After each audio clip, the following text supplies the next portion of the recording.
Hello, how you guys doing? I come to you guys today and this is a sad video and I just can't stand it. Just the thought of it makes me want to throw up. Her father was doing the unthinkable to her. How could you sexualize your daughter? My goodness, what is really going on out here in these streets?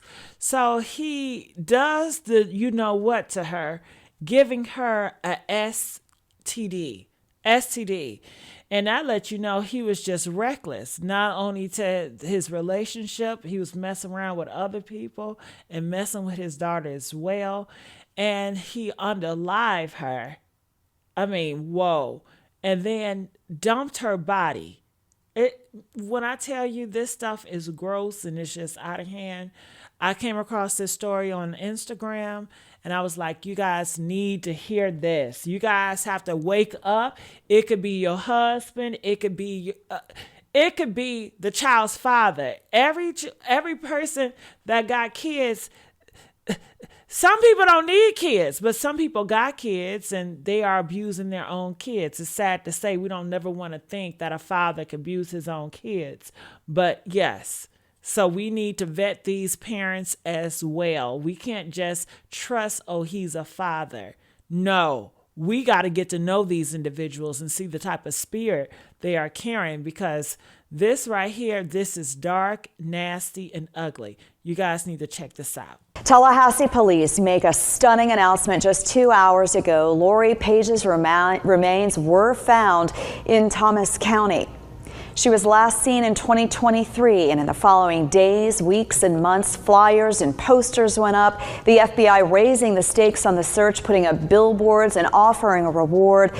People all across the area asking the same question: where is Lorie? It was April of 2025 when investigators returned to a remote plantation in Thomas County, Georgia. The ground had recently been cleared by a prescribed burn, brush, and debris reduced to ash, the landscape stripped bare in a way that revealed what had been hidden for nearly 2 years. Among the blackened soil and tangled roots, detectives discovered human remains. 4 days later, tests confirmed what many in Tallahassee had feared and prayed against since June of 2023. The remains belonged to 12-year-old Lorie Page, a middle schooler who had vanished without a trace. At a press conference, Tallahassee Police Chief Lawrence Revel stood before the community and reminded them of the promise he had made at the beginning. "I told you 2 years ago we would never give up. I told you 2 years ago we would find Lorie and we would bring her home. I told you 2 years ago we would find who did this and we would arrest them and bring them to justice." The words carried weight because the man accused of taking Lorie's life was not a stranger, not a neighbor, not an outsider. It was her own father, Andrew Wiley, the same man who had called police on June 3rd, 2023, to report his daughter missing. But why would a father harm his child? What really happened in the days between June 1st and June 3rd, when Lorie was last seen alive, and when Andrew first dialed 911? And how did nearly 2 years of searching, questioning, and waiting finally lead back to him?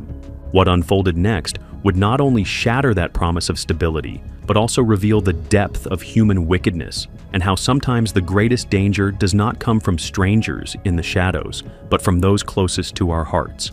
But before we begin, if you find this video interesting, please give it a like at the end and tell me what you think about the case. It really helps the channel. And don't forget to subscribe for more. Thank you. This video is created solely for educational and documentary purposes. It does not endorse, glorify, or condone any of the criminal actions or individuals described in this case. Viewer discretion is advised. Lorie Annalise Page was born on April 14, 2011, to 22-year-old Andrew Wiley and 17-year-old Miranda White. From the very beginning, her life carried the weight of instability. Her grandmother, Brooklyn Page, later described her as a bright child who seemed unusually self-sufficient for her age. She could read by the time she was 4, and she never caused trouble in the home. She was quiet and reserved, often shy around adults, but with friends she came alive, especially when talking about the things she loved: Roblox, YouTube videos, and the little worlds she created for herself when she needed an escape. But Brooklyn also described how Lorie's early years were shadowed by her mother's indifference. Miranda had wanted to end the pregnancy late, and when she couldn't, she moved on as though motherhood had been forced upon her. She left Lorie alone for long stretches of time, sometimes sleeping through the day and leaving food on low shelves so her daughter could fend for herself. And when Brooklyn moved to Tampa to be closer, she was stunned to see how little supervision Miranda provided. Friends and relatives noticed the same thing.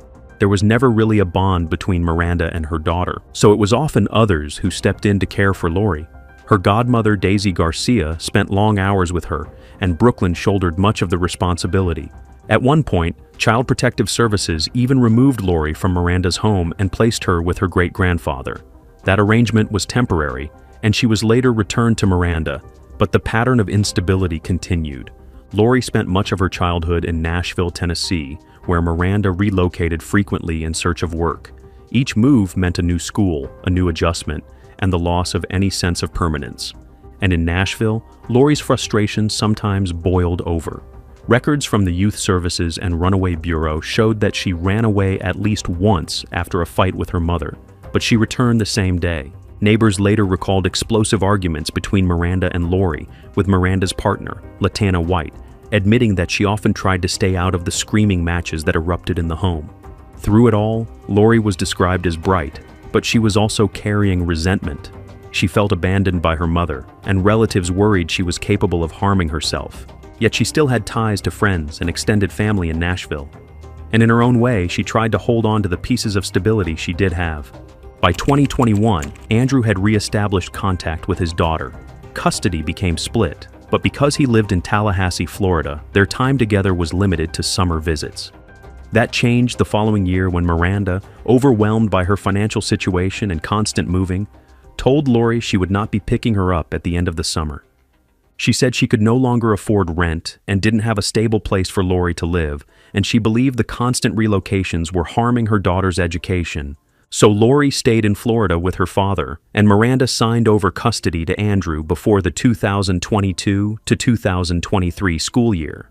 For Lorie, the move was painful. She may not have had a close relationship with her mother, but she had friends, routines, and familiar surroundings in Nashville. Leaving that behind for Tallahassee was something she never truly accepted. Andrew enrolled her at Griffin Middle School and told her she would make new friends, but Lorie remained shy and withdrawn. Teachers noticed she avoided extracurricular activities, and classmates later said it was difficult to stay in touch with her after school. She didn't use social media, she wasn't allowed to keep a phone, and she seemed to retreat into herself. So by the time she began her new life in Tallahassee, Lorie was carrying more than just the ordinary struggles of adolescence. She carried years of neglect, disrupted schooling, frequent moves, and a deep reluctance to start over again. And while her father promised her stability, the reality was that Lorie entered this next chapter already vulnerable, already isolated, and already unsure of where she truly belonged. At Griffin Middle School in Tallahassee, the signs that Lorie was struggling became increasingly difficult to ignore. She had entered a new environment where she hardly knew anyone, and while her teachers described her as shy and withdrawn, they also began noticing behaviors that raised concern.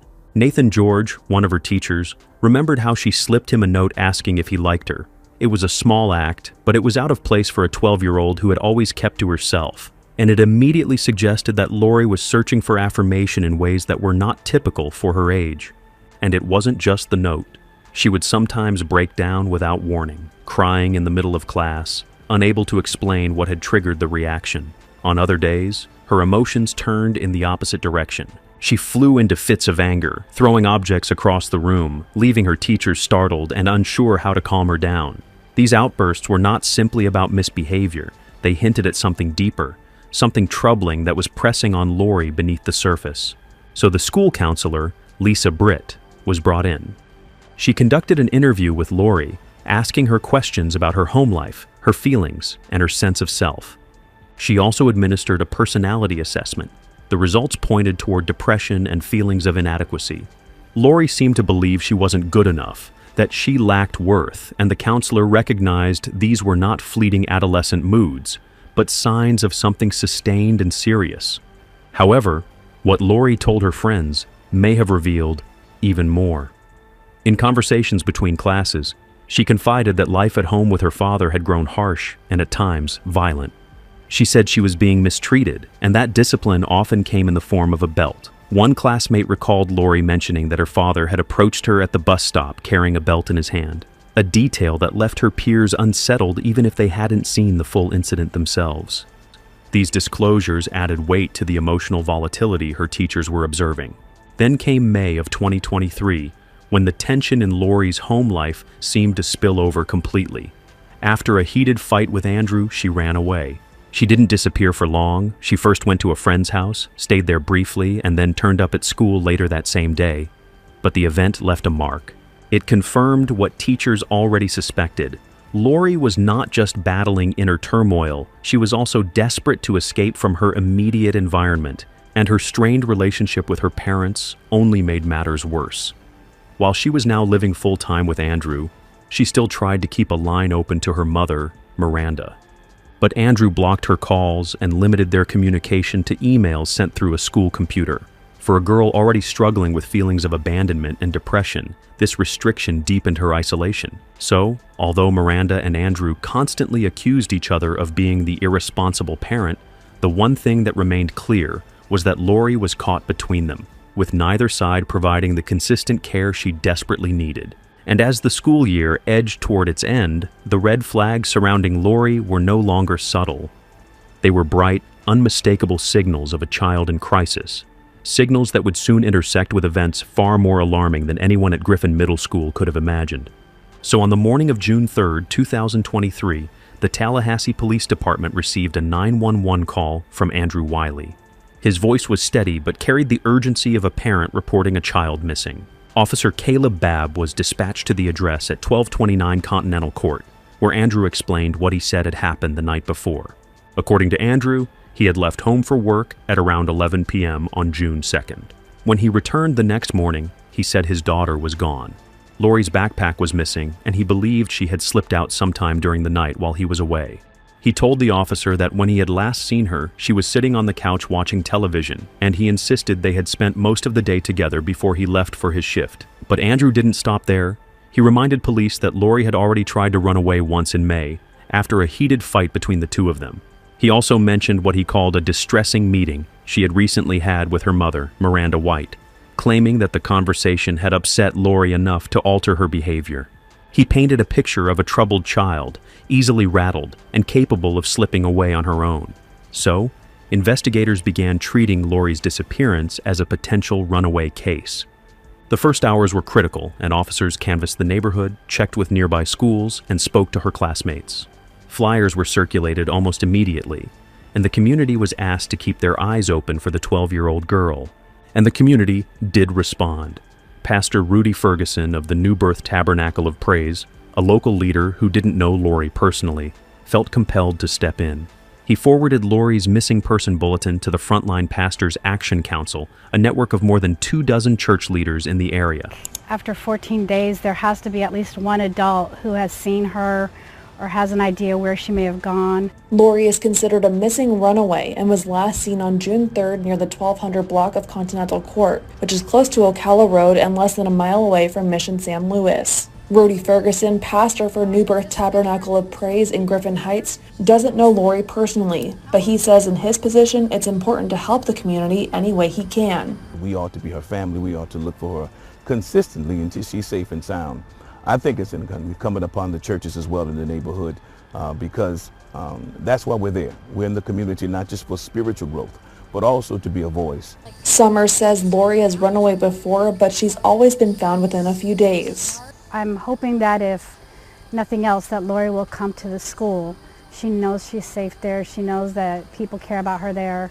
And we're in summer school, so she can come there any day, Monday through Thursday. Pastor Ferguson forwarded Lorie's missing person bulletin to the Frontline Pastors Action Council, which is made up of about 26 pastors. We're going to keep searching. We're going to keep making phone calls. We're going to keep putting her bulletin out there. We're going to keep doing it until she's safe and sound, until we have some type of results. Summers says Lorie's teachers and friends are concerned, and they're just hoping she'll come back. If we can find Lorie, we can hopefully find her a mentor, so next time she faces struggles, she can talk to her mentor and not feel like she has to run away.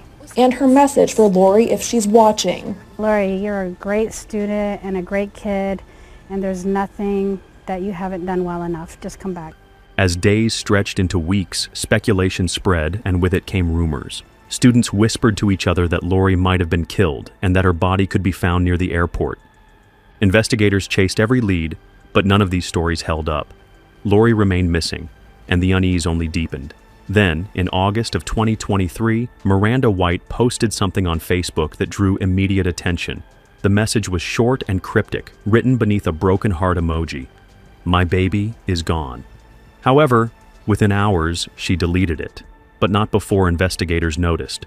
When questioned, Miranda explained that she hadn't meant to confirm her daughter's death. Instead, she said it was her way of expressing the feeling that Lorie was no longer with her, and that deep down she believed her daughter might already be gone. Through the summer of 2023, the Tallahassee Police Department poured its energy into the case. Detectives followed hundreds of leads, many of them stretching across state lines, and they coordinated with agencies from Georgia to Tennessee. But none of those leads brought Lorie home. Each search ended without results, and the more time passed, the more investigators began to notice troubling details closer to home. I'm feeling discouraged.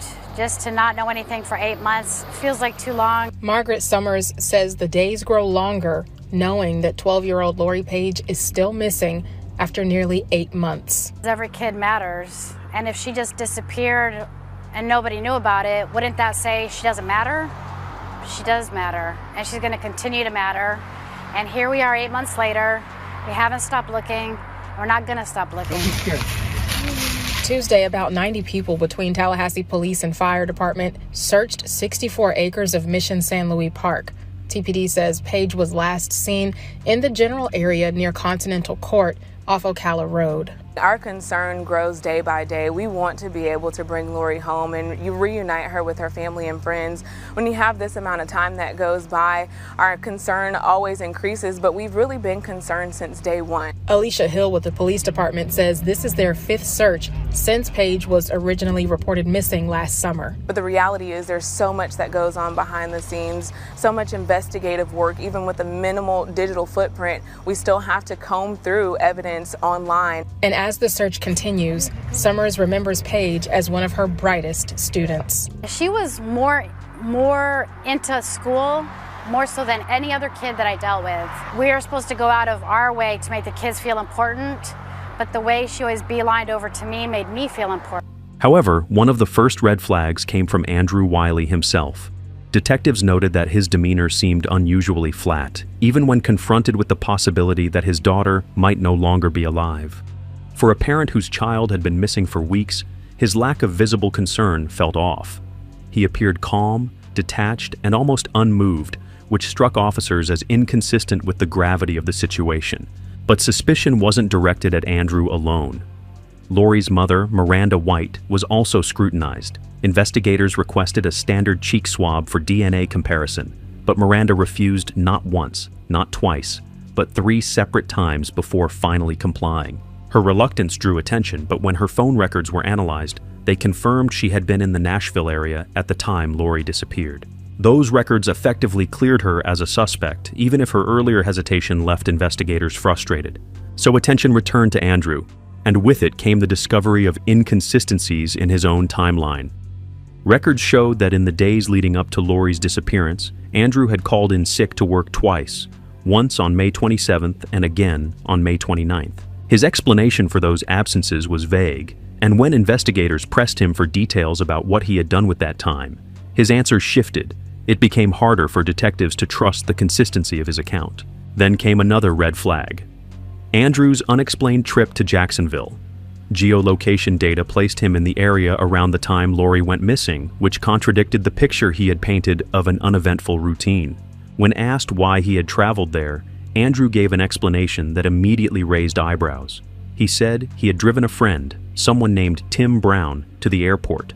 But when investigators tried to follow up, they ran into a wall. They couldn't locate anyone by that name connected to Andrew.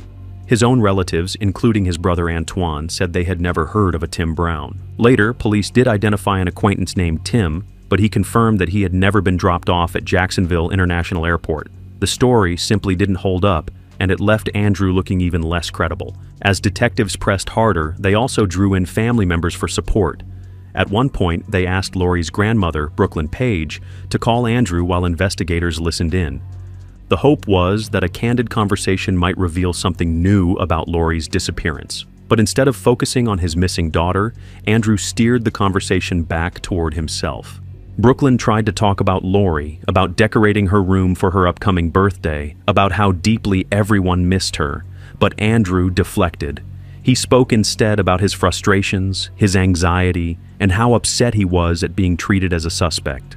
To the investigators listening in, it felt like another moment where his priorities were not where they should have been.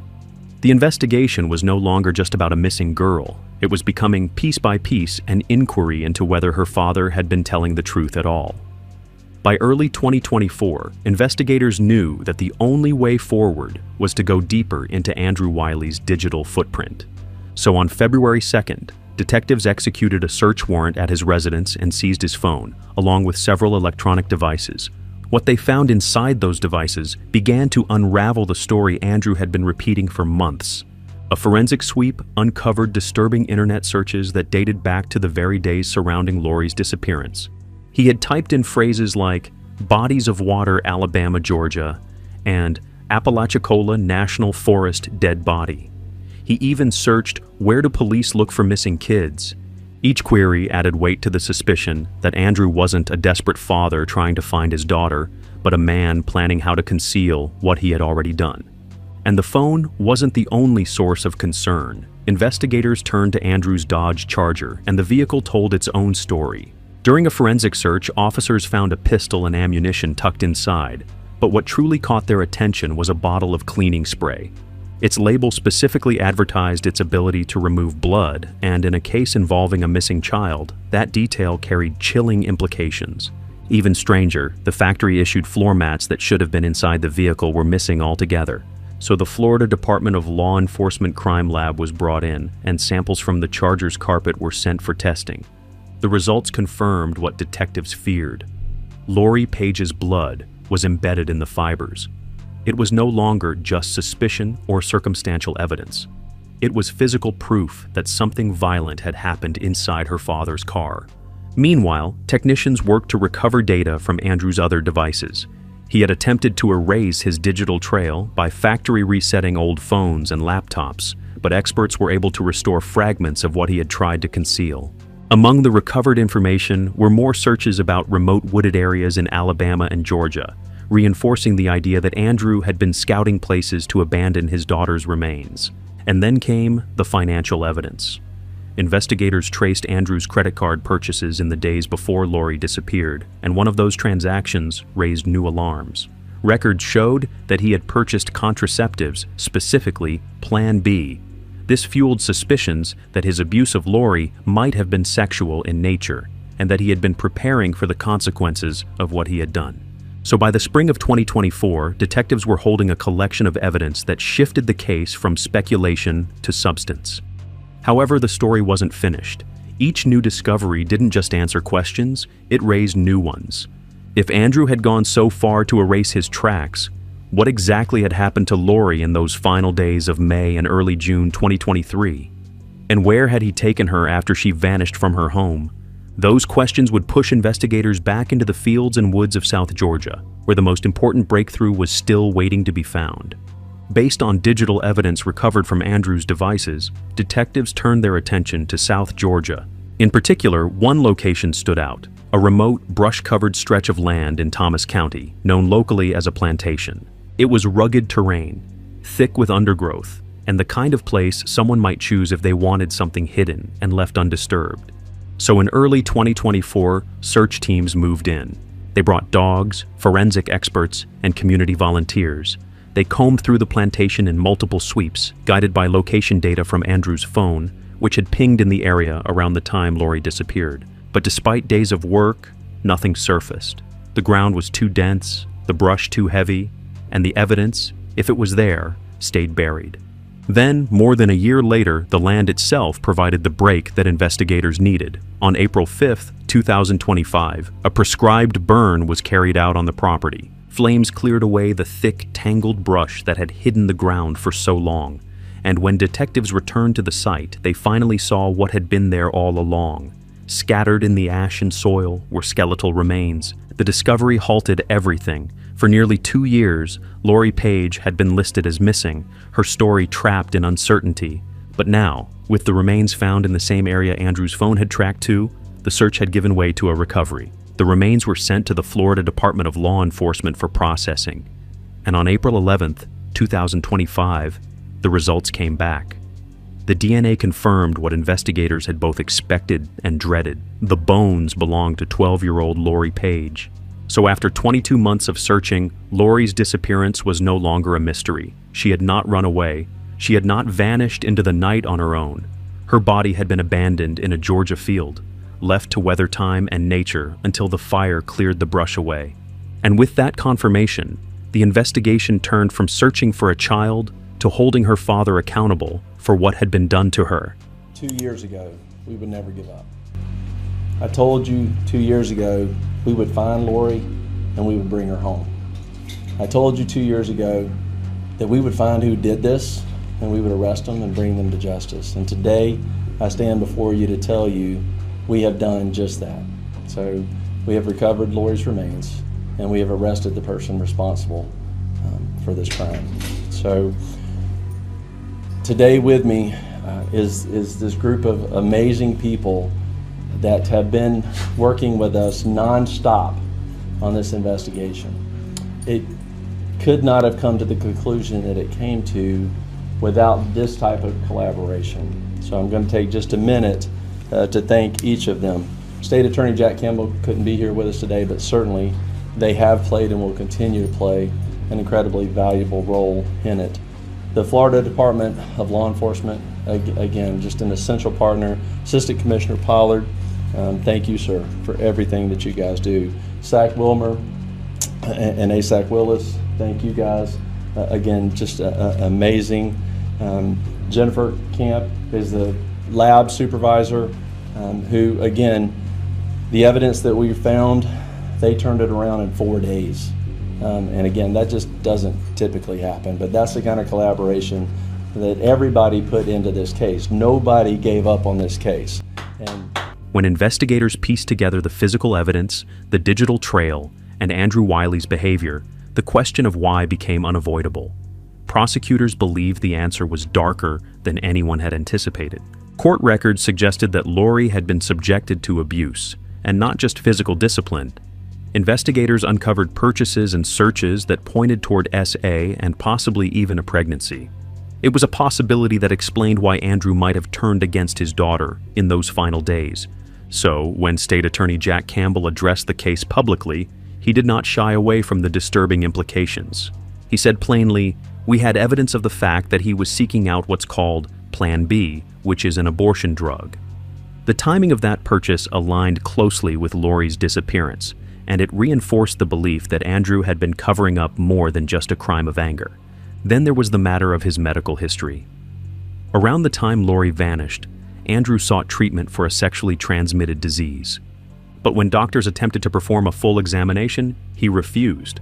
Prosecutors later argued that this refusal was another attempt to avoid leaving behind evidence, because treatment records might have revealed more than just his own illness. So the theory prosecutors built was chilling in its simplicity. They believed Andrew killed Lorie on June 1st, 2023, in a moment driven by both fear and self-preservation. They believed he disposed of her body the very next day in the Thomas County plantation field, and then on June 3rd he picked up the phone and reported her missing, presenting himself as the concerned father.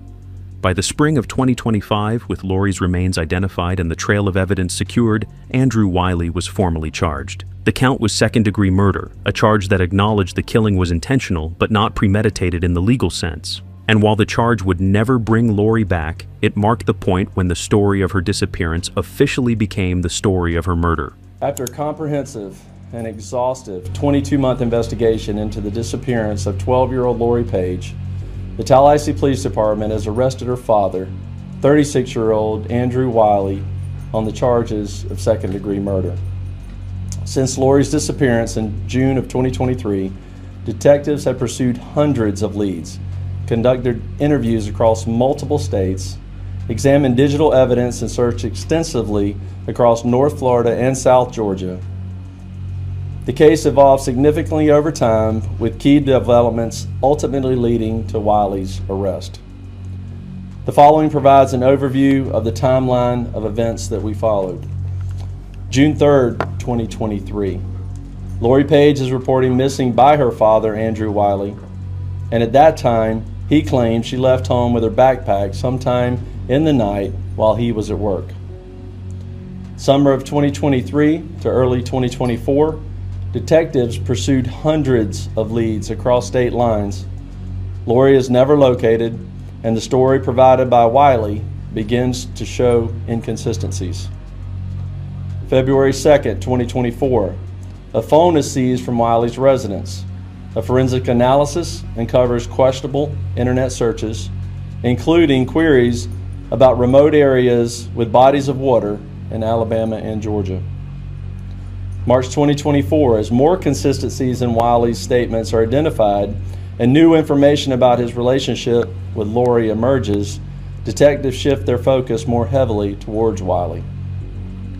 Early 2024, based on digital evidence, detectives begin searching a remote, brush-covered area of Thomas County, Georgia, known locally as a plantation. Multiple searches are conducted but yield no results.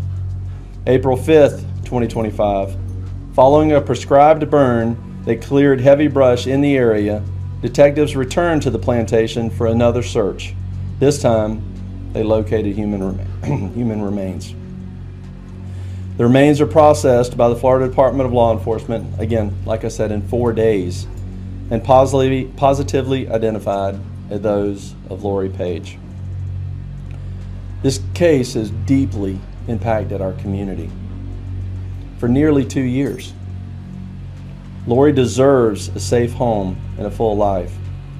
While today's arrest will never bring her back, it does bring us one step closer to justice.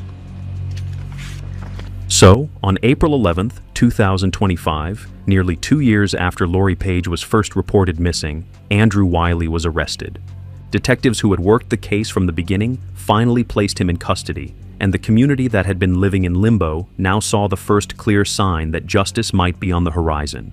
Then, less than 24 hours later, he appeared before Judge Anthony Miller. The courtroom was quiet as the charges were read, but the judge wasted no time making his position clear. Bond was denied, and Wiley was ordered to remain in custody while awaiting trial. Judge Miller also granted the prosecution's request to bar him from contacting several members of Lorie's family, citing the potential for intimidation and conflict. But even within that family, the case was already causing deep divisions. While prosecutors laid out what they believed was overwhelming evidence, Wiley's brother, Antoine, took a different stance. He launched a GoFundMe campaign claiming Andrew was innocent and that the police had targeted the wrong man. The fundraiser sought more than $100,000 to pay for a defense, though the platform eventually removed it because of its policies against funding violent crime defenses. Still, the effort underscored how fractured the family had become. Prosecutors, however, remained confident. They had Lorie's blood in Andrew's car carpet, internet searches that matched the disposal site, and phone records that traced his movements into Thomas County on the exact days Lorie disappeared.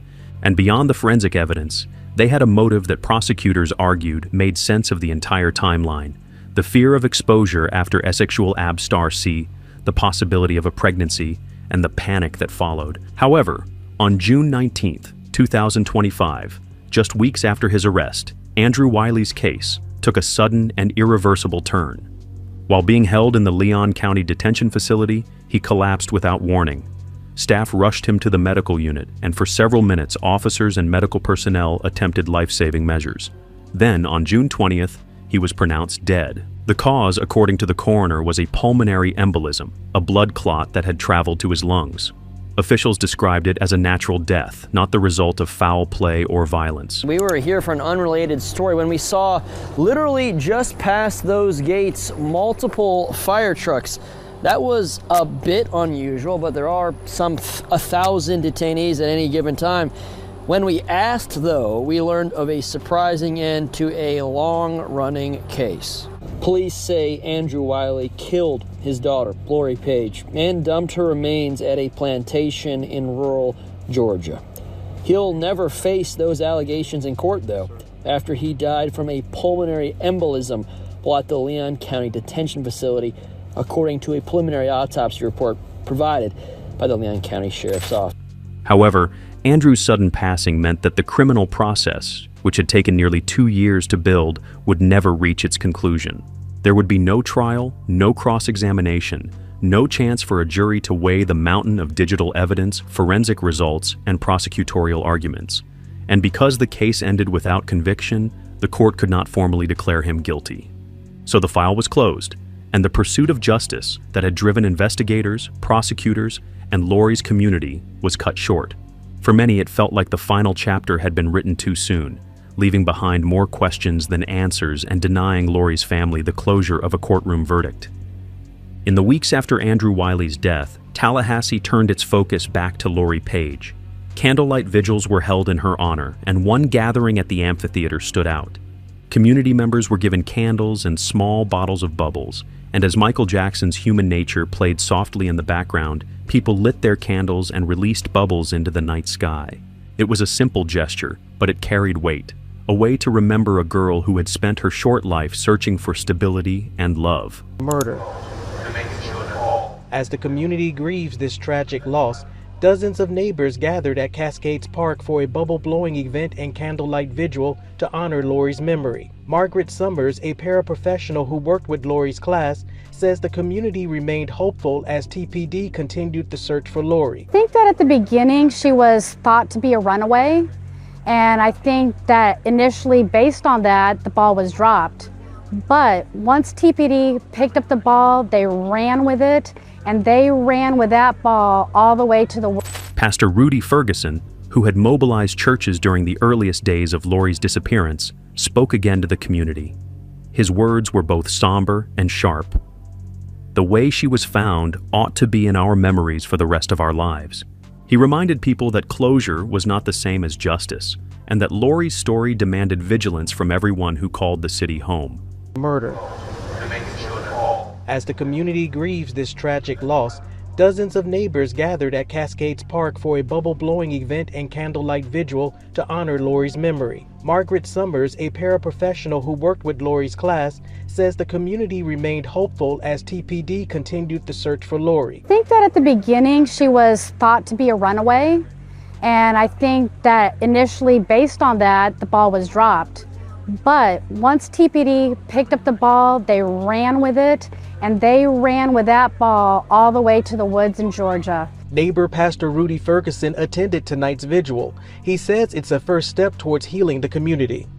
It's also my way of healing as well, because we have been looking for a long time. And even though we got the news that we didn't hope for, we got the answer that started the process of closure. And this was it. This was organized by someone with no connection to Lorie without participation from her other family. Ferguson says he, along with a group of pastors and the family, is planning a... So the story of Lorie Page closed not with justice in a courtroom, but with candles, bubbles, and reflections. She was a bright, shy, self-sufficient girl who had been failed by the people around her. She deserved safety and stability. Instead, her life ended in neglect, betrayal, and unanswered questions. So what do you think about this case? Let us know your thoughts in the comments section. We really do read every single one. And if you found this story as unsettling as we did, don't forget to like the video and subscribe for more true crime cases told in